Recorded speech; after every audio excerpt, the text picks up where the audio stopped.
স্বাগত দীপ্ত স্পোর্টসে। আপনাদের সাথে আছি আমি আনোয়ারুল আলম।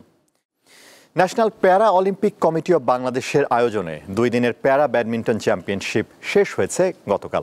দেশের বিভিন্ন স্থান থেকে শতাধিক খেলোয়াড় এতে অংশ নেয়। প্রতিযোগিতায় ছেলেদের বিভিন্ন ক্যাটাগরিতে চ্যাম্পিয়ন হয়েছেন ইমাম, মাহবুব, জাভেদ ও সাব্বির।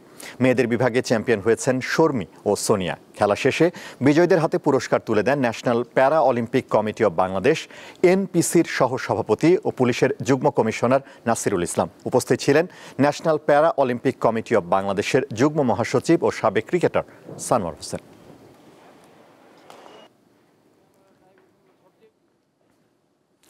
দু সালের বিশ্বকাপ ফুটবলের ড্র ওয়াশিংটনে অনুষ্ঠিত হবে, এমনটাই জানালেন যুক্তরাষ্ট্রের প্রেসিডেন্ট ডোনাল্ড ট্রাম্প। 5 ডিসেম্বর ওয়াশিংটনের কেনেডি সেন্টারে হবে এই ড্র অনুষ্ঠান।